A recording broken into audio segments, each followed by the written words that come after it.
La Facultad de Derecho les da la más cordial bienvenida al presente simposio sobre delitos cibernéticos. Acto académico a realizarse el día de hoy en un horario de 9 a 13 horas y el día de mañana en un horario de 9 a 14 horas. Preside en esta mesa la doctora María Leona Castañeda Rivas, directora de la Facultad de Derecho. Un aplauso, por favor, para la doctora.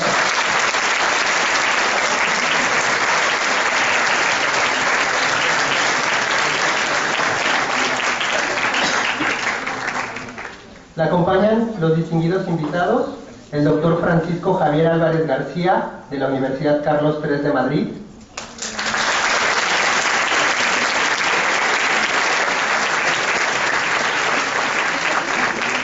la doctora Esther Morón Lerma, de la Universidad Autónoma de Barcelona,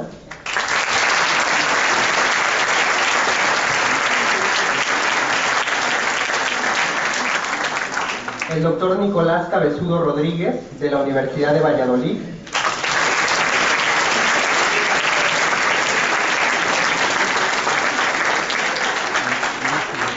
el doctor Ignacio Flores Prada, de la Universidad Pablo de Olavide, Sevilla,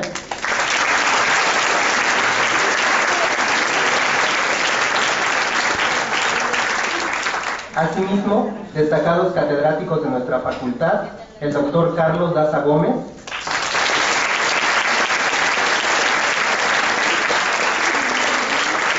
el maestro Everardo Moreno Cruz,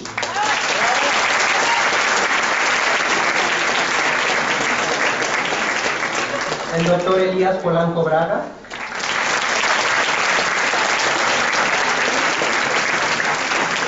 licenciado Álvaro Uribe Salas,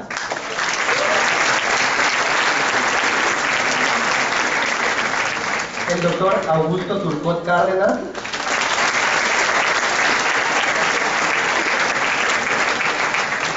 el doctor Raúl Contreras Bustamante,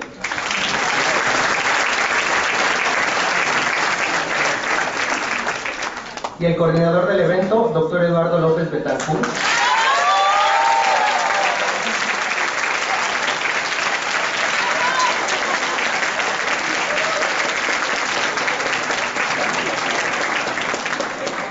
Pido a la directora de la facultad tenga la gentileza de inaugurar este acto.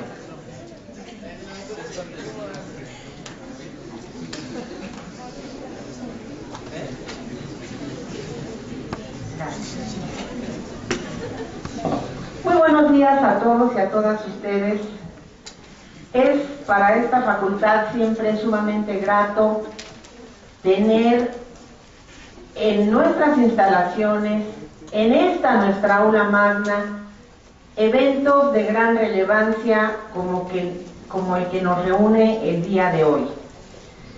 Quiero en primer lugar dar las gracias a quienes han coordinado los esfuerzos para que este evento, que es de una gran actualidad, tenga verificativo tanto en España cuanto en nuestro país.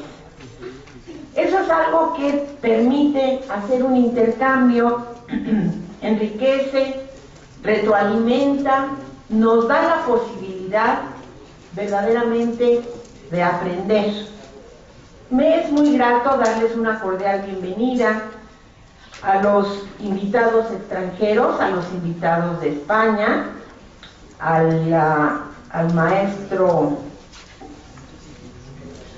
al doctor Francisco Javier Álvarez, catedrático de Derecho Penal de la Universidad Carlos III de Madrid, España.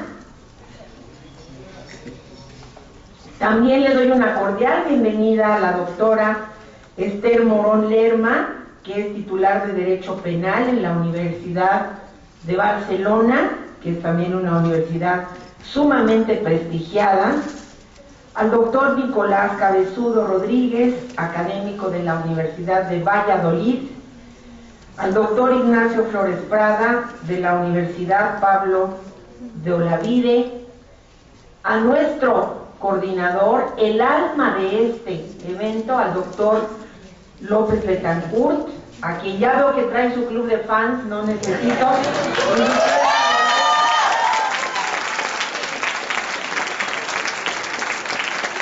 Ya no necesito volver a decirles que merece el reconocimiento, tiene nuestra gratitud, porque realmente este tipo de eventos, y yo lo realicé en mi informe del viernes pasado, antes de irnos de vacaciones, el viernes 11 de este mes, realicé, o sea, como dicen ustedes jóvenes, me cayó el 20 de qué es lo que ha hecho esta comunidad a partir de hace un año, a partir de marzo del año pasado.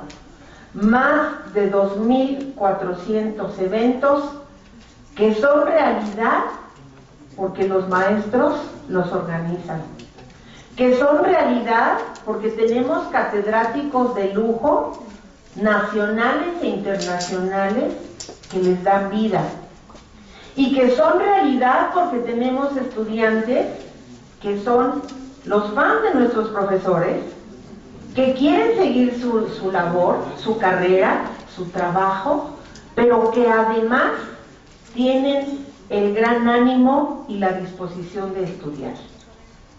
Quiero dar a todos ustedes, al doctor, mi querido amigo, al doctor Carlos Daza, al maestro Everardo Moreno Cruz, al maestro Álvaro Uribe Salas, a sus queridos hijos que tanto quiero, maestro, lo sabe usted, mi saludo, mi cariño, al maestro Augusto Turcot, al maestro Polanco Braga, a los catedráticos que aquí nos acompañan, a nuestros trabajadores que día a día y sin denuedo hacen su trabajo para poder llevar a cabo este tipo de actividades. Yo les quiero decir a todos ustedes mi sentimiento de gratitud, mi sentimiento de que hay una colaboración con esta gestión, que es una gestión de hombres y mujeres empeñosos por sacar adelante a nuestra facultad, porque nuestra facultad cada día sea mejor, y lo hemos ido comprobando y constatando, porque tenemos eventos muy importantes en donde nuestros alumnos han sido los vencedores en concursos internacionales, en concursos nacionales, en concursos interuniversidades, en donde 36 grupos compiten y gana el grupo de nuestra facultad. Eso no es otra cosa más que el reflejo de lo que permanentemente se está trabajando, y eso es algo que yo les tengo que agradecer a todos.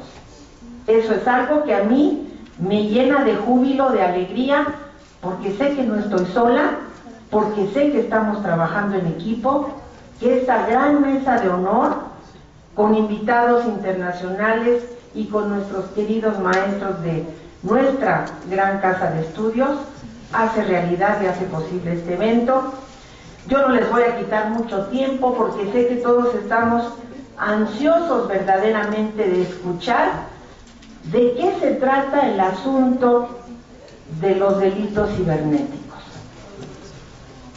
Antes, cuando nace la cuestión cibernética, que ahora se ha convertido en una tecnología permanente, yo recuerdo que antes la comunicación se usaba con un ánimo estrictamente positivo. Era con el ánimo en unas maquinotas muy grandes de poder hacer hojas perforadas y podernos comunicar. Ah, bueno, ¿qué comunicábamos? Cuestiones positivas. Tal vez hacíamos una simplificación del trabajo. Pero ¿qué ha pasado? ¿Cómo evoluciona la ciencia, la técnica, el desarrollo de esas tecnologías de la información, de la comunicación? Y tenemos que ahora se sofistica tanto la comisión del ilícito penal que podemos tener, con la imaginación seguramente brillantísima de alguien, la posibilidad de cometer un ilícito. Y les digo algo, la ley a veces está un poco más atrás de lo que aquel experto en cibernética, en tecnologías de la información, de la comunicación, ya llegó. Él está más avanzado. Y entonces viene nuestra interrogante: ¿cómo debe tratar la ley estos aspectos? Es lo que vamos a aprender hoy y mañana. Digo, los jóvenes van a estar con esa retroalimentación y nosotros los profesores, yo voy a ir a un evento pero regreso porque me interesa muchísimo este tema, me interesa estar aquí con ustedes y me felicito y los felicito porque podamos llevar a cabo este tipo de eventos que engrandecen a la facultad, que la hacen referente a nivel nacional e internacional de los temas actuales: pena de muerte, delitos cibernéticos, la cuestión que tenemos ahora que nos da una serie de posibilidades de un código procesal penal único, de la unificación de procedimientos, de la cuestión de los delitos federales, de cuándo debe tener la Corte una facultad de atracción, de cómo se van a aplicar reglas retroactivamente en beneficio del reo o de la persona que tiene privada su libertad. Son cuestiones tan importantes que yo a veces, jóvenes, y lo digo con todo mi cariño y mi sentimiento espontáneo, me gustaría volver a estar en el lugar que ustedes tienen con los profesores que organizan estos eventos para que ustedes reciban ese factor multiplicador. Ponerlos al día, tenerlos actualizados, conocer lo que era, lo que es y hacia dónde podemos llegar en estos temas de vanguardia y de gran relevancia, de manera que, sin más preámbulo, creo que debemos dar lugar a que nuestro moderador, el de la primera mesa de trabajo, realice lo que le compete y podamos escuchar la primera conferencia. Y yo, bueno, sin gran formalidad, tengo el gran honor de dar por inaugurados los trabajos de este evento que estoy cierta, es para beneficio de nuestra facultad, de nuestra alma mater y, por qué no decirlo, de nuestro México y de las demás latitudes con las que tenemos una relación, porque ya la aldea es global, la aldea es mundial y los problemas que competen a España, a Francia, a Argentina, a veces son los mismos problemas que viven y competen a nuestro país. Los felicito, me felicito, enhorabuena por tener este tipo de eventos con esta gran relevancia que los apoya total y absolutamente nuestra universidad, nuestra facultad. Bienvenidos todos y que este evento sea para beneficio de nuestra comunidad. Muchísimas gracias.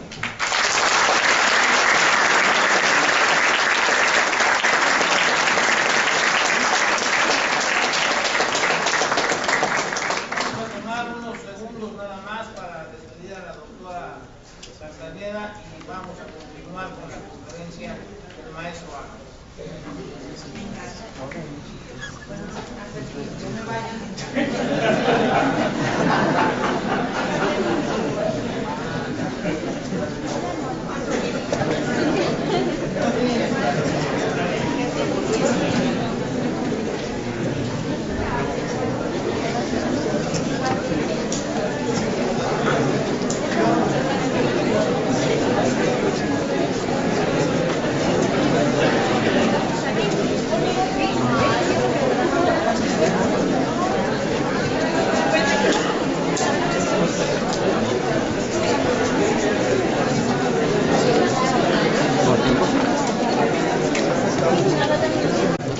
Vamos a iniciar nuestros trabajos,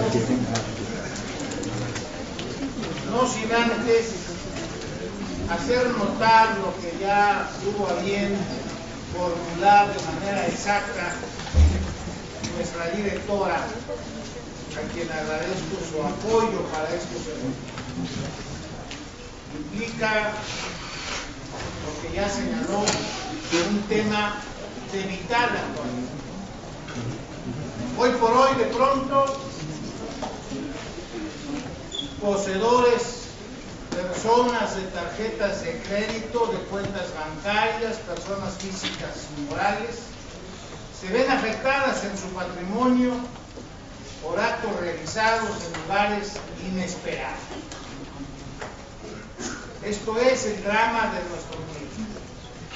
El delito cibernético, circunstancia que no se limita a ciertas personas de ciertas condiciones, sino en general a cualquiera. No hay nadie que escape a este riesgo. Un riesgo que cada día es más preocupante, que cada día angustia más. En el mes de marzo pasado, en la Universidad de Valencia, como bien lo señaló la doctora Castañera, también se analizan los delitos cibernéticos en un evento. Y en México ahora, en este mes de abril, tocamos el tema que constituye, insisto, una gran preocupación y que debemos estar preparados.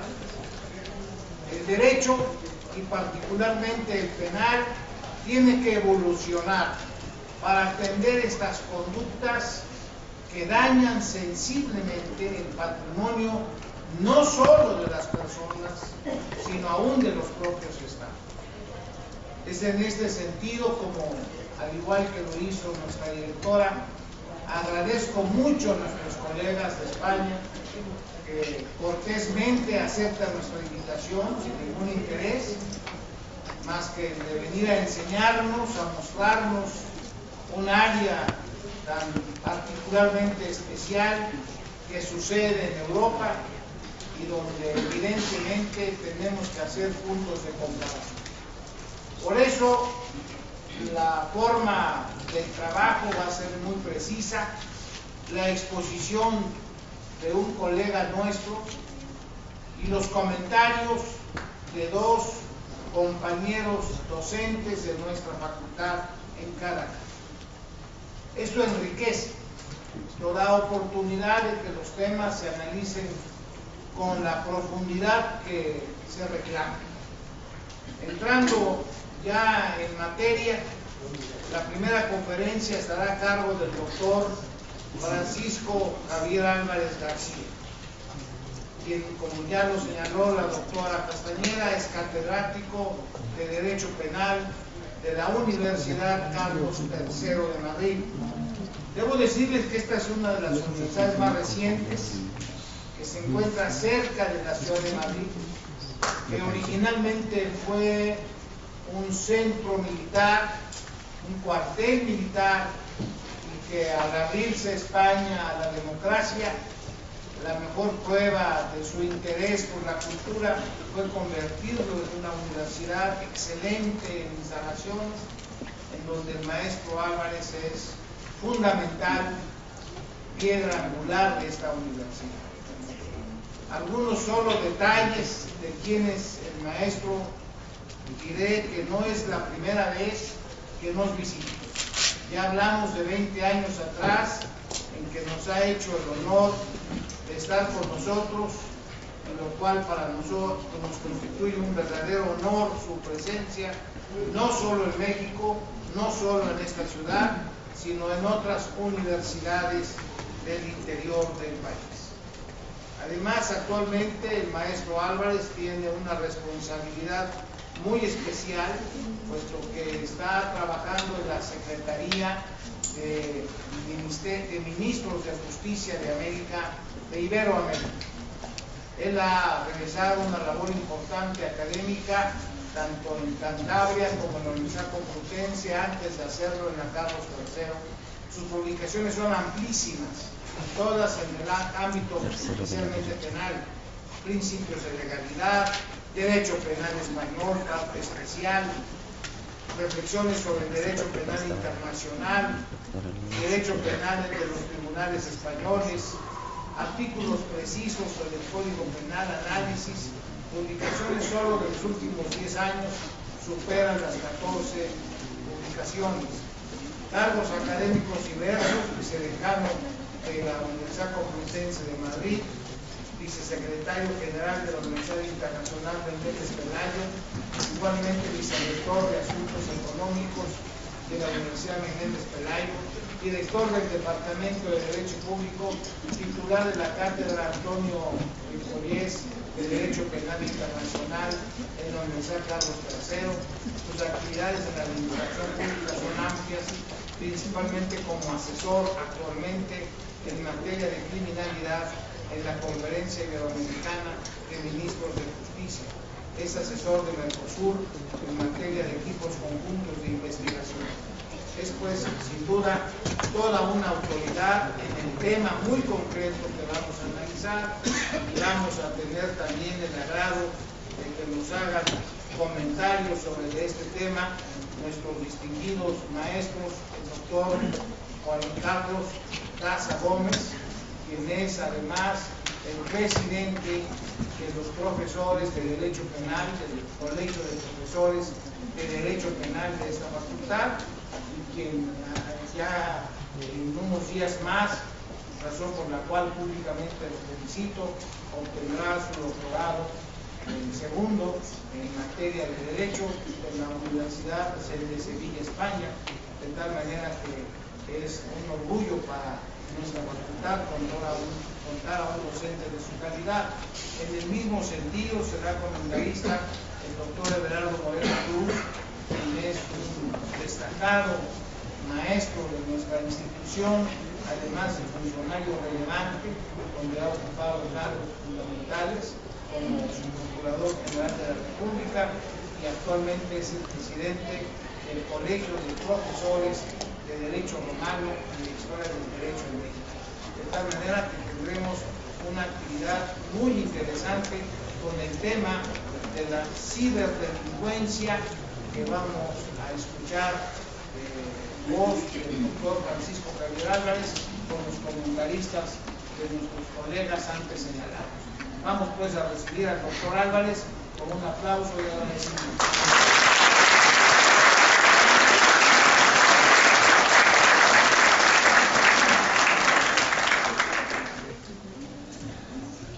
Buenos días, muchas gracias.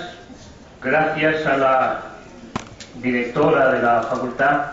Muchas gracias también a mi querido maestro y más querido amigo todavía si cabe, el doctor López Betancourt, también a mis compañeros docentes y a todos ustedes. Miren, yo creo que hoy constituye una gran responsabilidad para mí dirigir la palabra. Y no solo por estar en la UNAM, lo cual ya sería justificación suficiente, en una universidad del peso de y sobre todo en una universidad de la calidad, y permítanme mis compañeros docentes que me dirija a ellos, sino a ustedes, de la calidad de los alumnos. Alguien que viene de una universidad como la española, lo he dicho aquí en alguna ocasión, nuestras aulas universitarias se parecen más a una sala de disección de cadáveres que a una aula. Entonces llegar aquí y bueno, pues encontrarse con unos estudiantes de su calidad, de su entusiasmo, de su interés, pues es verdaderamente gratificante. Pero la responsabilidad a la que me refería no viene tanto por esto, insisto, que ya sería suficiente, sino porque me dirijo a ustedes en español, que es un idioma en el cual, bueno, pues se puede decir que desde hace muy pocos días estamos huérfanos. Estamos huérfanos pues de un mexicano de adopción que vivió más aquí que en otros países, un mexicano que formó parte de una generación verdaderamente irrepetible. Si se piensan en nombres como Carlos Fuentes, recientemente fallecido también, o Octavio Paz, o Julio Cortázar, incluso el baboso de Vargas Llosa, pues si se piensan en nombres como este, pues se tendrá que estar de acuerdo conmigo. Entonces es una responsabilidad, es un orgullo también dirigirme a ustedes. Vamos a ver, nuestros legisladores, al menos teóricamente, cuando elaboran una ley, cuando elaboran un código, procuran redactar, o deberían hacerlo, los tipos penales con formulaciones generales para que transcurra por ellos el tiempo sin cambiar formalmente, pero sin embargo modificándose materialmente el contenido de manera importante. De manera tal que sirva para muchos años, sirva para mucha casuística, sirva para muchos casos.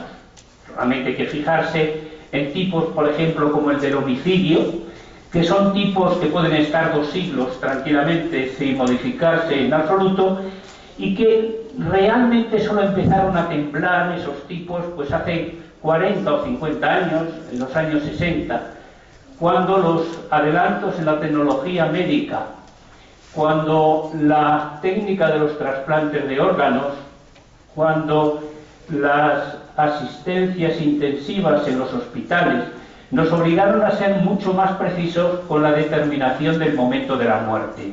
Hasta ese momento, hasta el momento en que necesitamos vísceras para los trasplantes, podíamos esperar tranquilamente a que salieran verduras del vientre del fallecido, porque eso no nos preocupaba en absoluto. Claro, el problema es cuando necesitamos precisar rápidamente el momento de la muerte para aprovechar los cadáveres.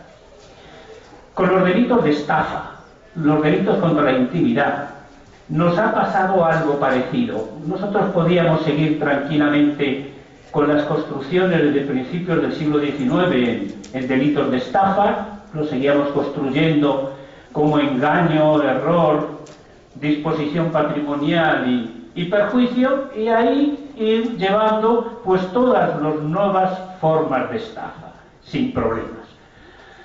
La cuestión, sin embargo, fueron que en los años 60, como adelantaba la directora, se nos ponen encima de la mesa los ordenadores.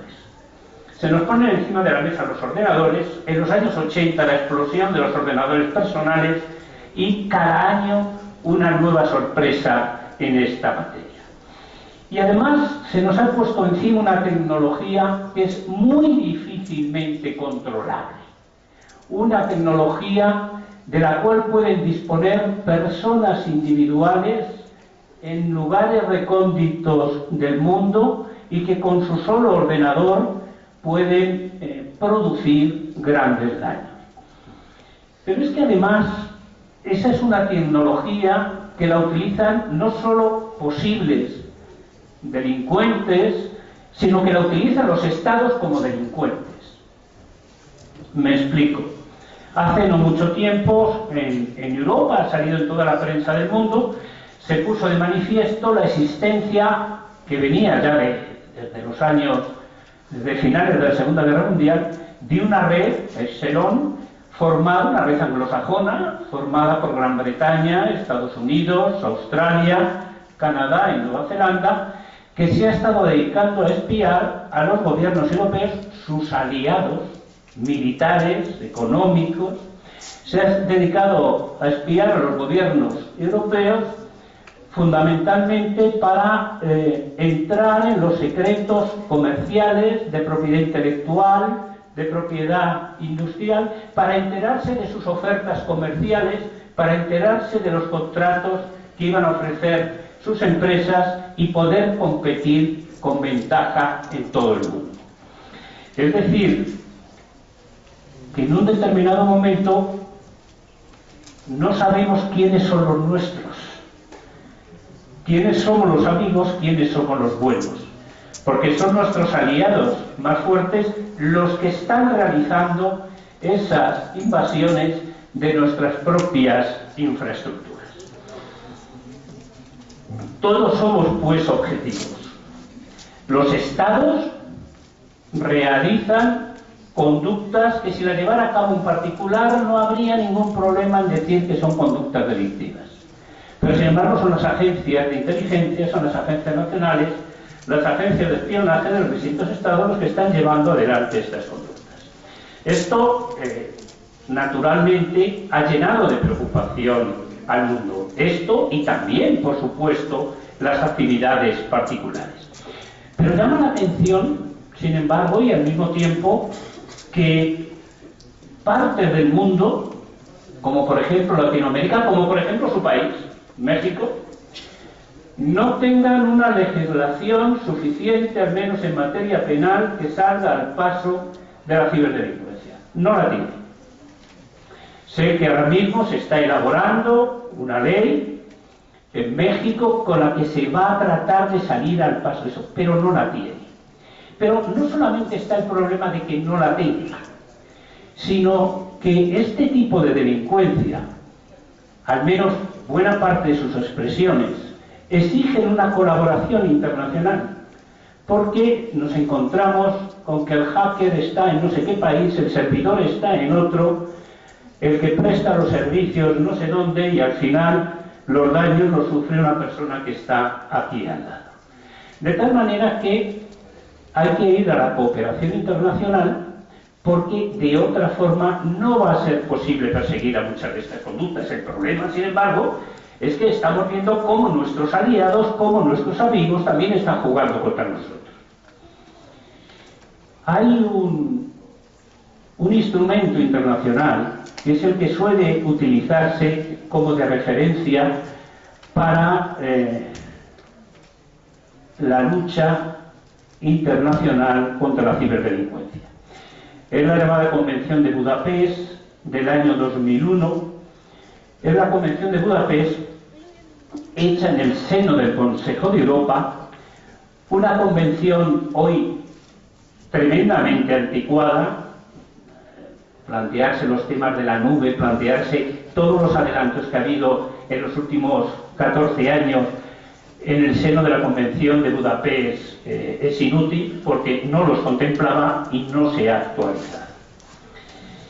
La cuestión es que hay, sin embargo, partes del mundo, entre ellos Latinoamérica, que no tiene nada.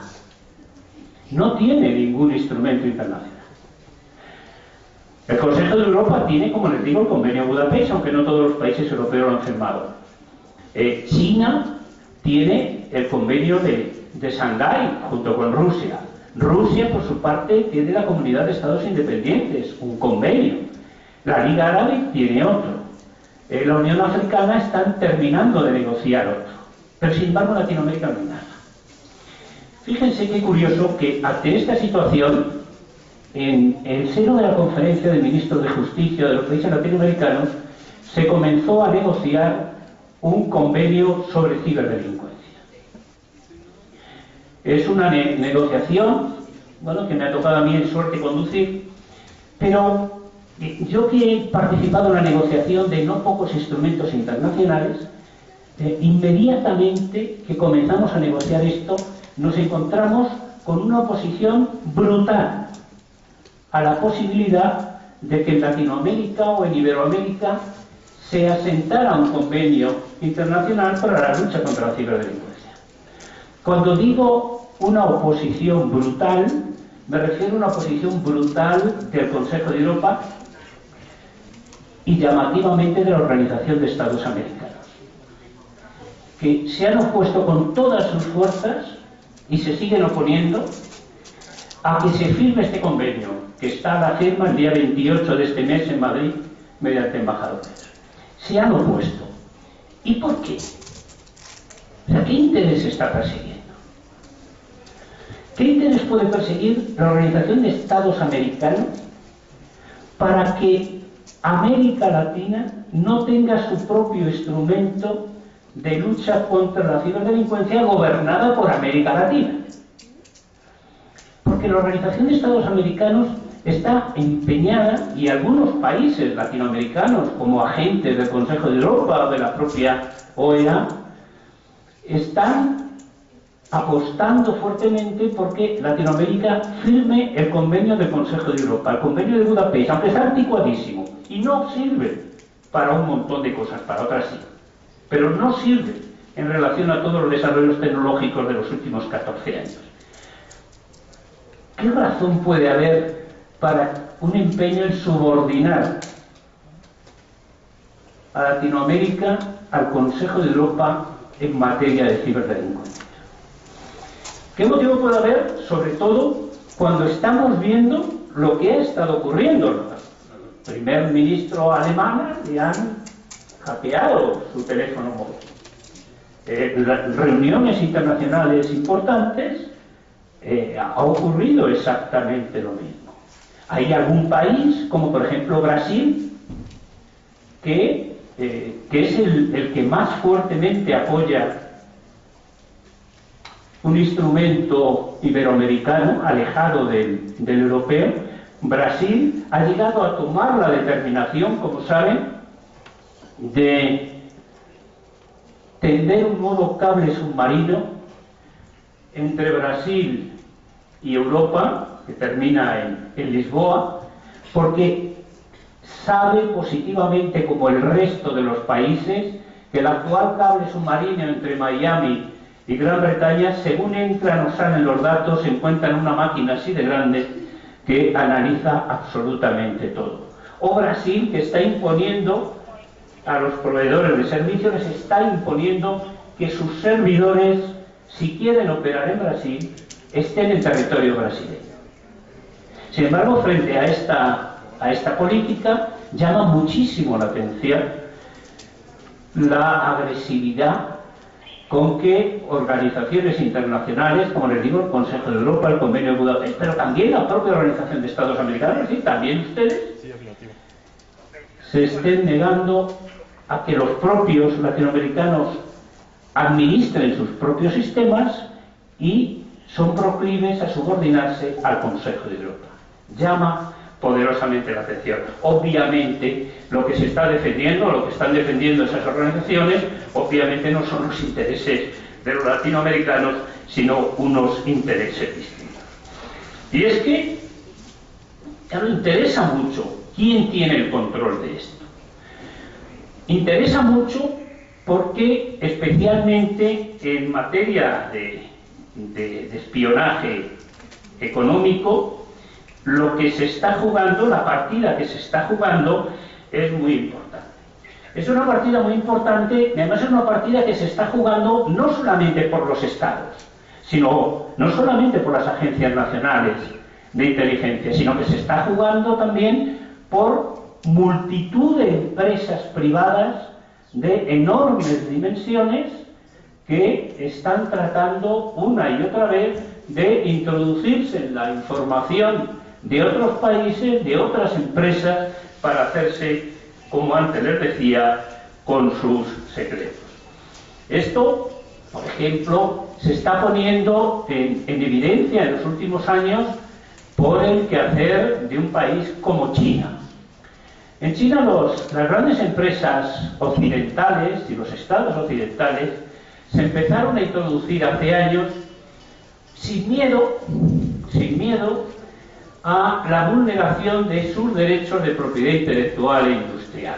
Es conocido por todo el mundo que incluso en aeropuertos internacionales, en los duty free de los aeropuertos internacionales, en las tiendas más lujosas, en China, en Pekín, en Shanghái, se encuentra uno con imitaciones de lo que quiera, pero los propios aeropuertos internacionales. Es decir, no se hace ocultamente, no es un problema de mercados en ferias marginales, no, en los principales centros.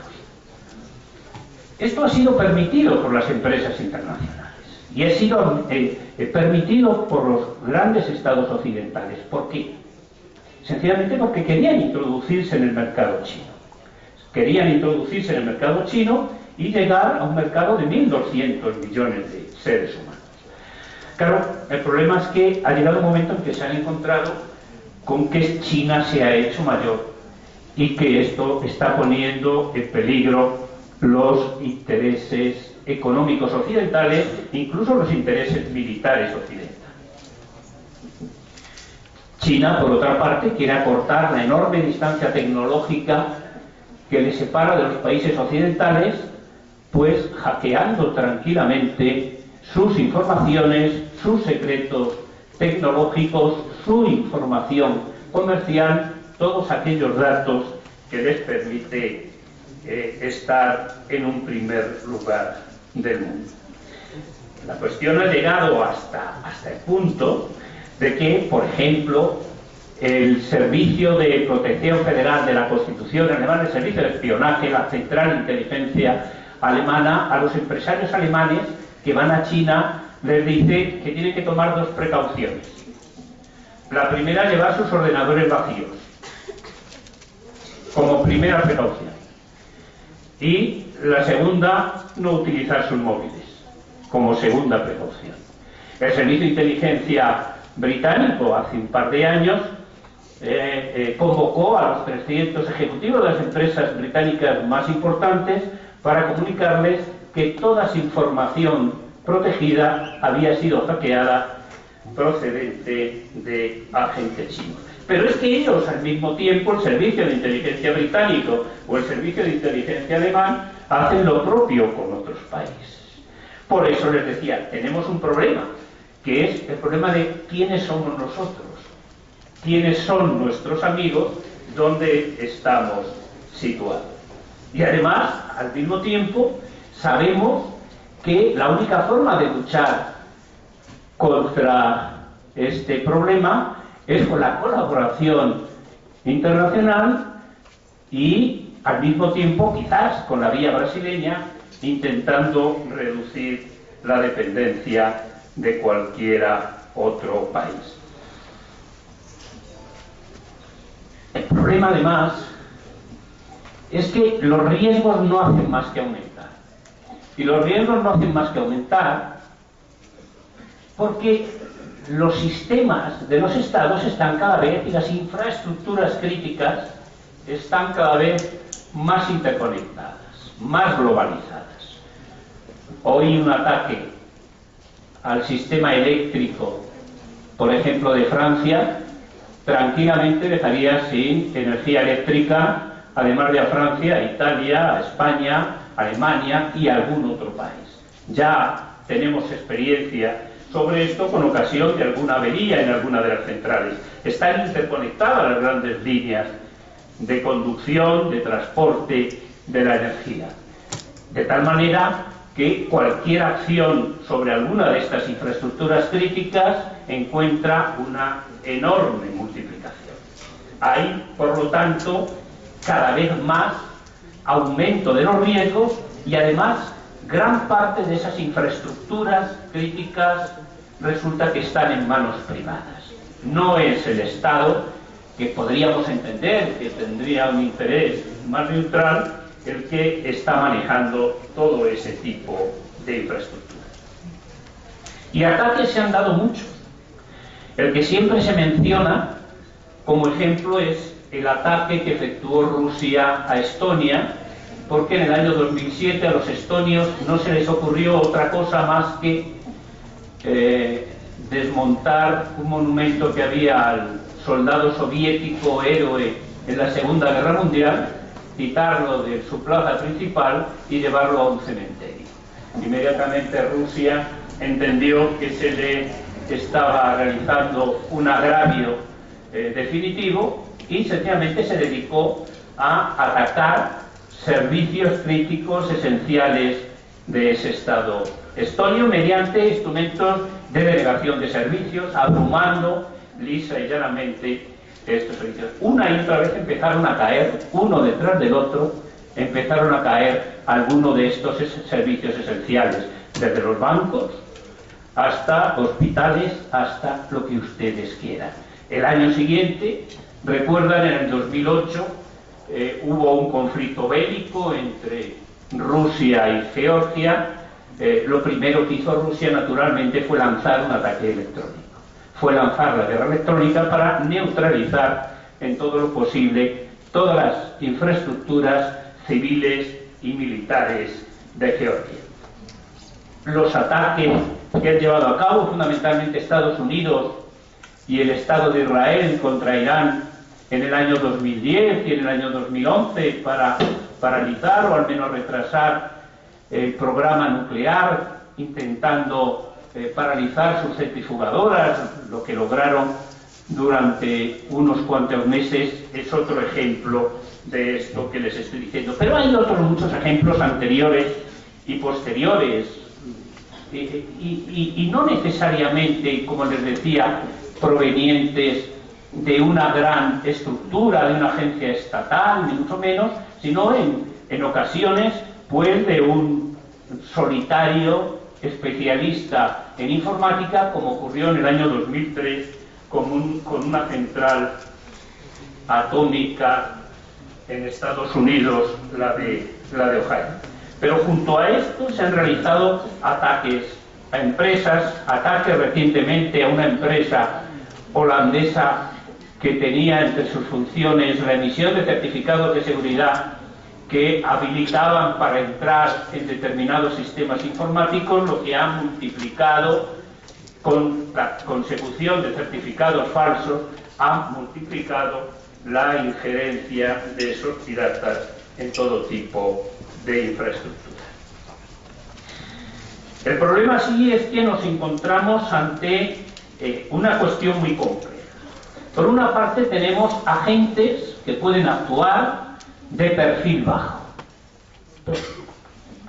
Especialista, como le decía, informático solitario, que está por ahí con un ordenador que no cuesta necesariamente demasiado dinero, es más, cada vez menos, y que lo que se valora son los conocimientos o la curiosidad de ese agente informático, que es lo que le lleva en un determinado momento a conseguir metas que en principio se tendía a pensar que únicamente estaban en manos de especialistas. De hecho, por ejemplo, en China, y vuelvo otra vez, cuando decidieron hace algunos años especializarse en guerra electrónica, lo que hicieron fue sencillamente coleccionar a los mejores hackers que tenían por toda China e integrarlos pues en el aparato del Estado, con el cual a renglón seguido pues han realizado ataques al Fondo Monetario Internacional o a la Bolsa de Nueva York, etcétera. Es decir, ese personal que incluso se ha formado espontáneamente está siendo agrupado para realizar por parte de los estados o de las grandes agencias nacionales esa actividad. Pero luego tenemos, como bien saben, pues algunos agentes que realizan estos ataques, pero dentro de un programa de contestación social. Es el caso más conocido de Anonymous o de Wikileaks, etcétera, donde se realizan ataques concertados. Se realizan ataques concertados y se desnudan. De vez en cuando, o se inutilizan, mediante ataques de denegación de servicios, se inutilizan tranquilamente infraestructuras. Se inutilizan y, además, se llevan consigo grandes apoyos en todo el mundo al obligar a determinadas instancias a ejercicios de transparencia o al poner de manifiesto, el caso de Wikileaks y todos aquellos 250.000 cables que captaron de las embajadas de Estados Unidos, pues asombraron muchas de ellas al mundo entero y dieron toda una lección sobre el cinismo con el que de vez en cuando actúa la diplomacia, y puso sobre la pista, por si no se sabía ya, puso sobre la pista de los intereses de los Estados Unidos. Pero claro, esto se utiliza de la misma forma también por el crimen organizado y por el ciberterrorismo. Y esto último preocupa especialmente. Preocupa especialmente lo del terrorismo porque, al contrario de lo que creen algunos, ningún país está libre. Yo creo que hace unos años estaba en una reunión en Asunción y estaba asesorando a Mercosur sobre no sé qué cuestión. Y claro, mi labor era como mero asesor externo, ¿no? Allí estaban los representantes de los ministros de los estados, estaban negociando un convenio. Entonces, pues al asesor externo se le preguntan cosas. Entonces me lo preguntaron. Y yo les ilustré me preguntaron sobre qué delitos había que incluir en ese instrumento internacional. Entonces yo mencioné una serie de delitos, entre otros el terrorismo.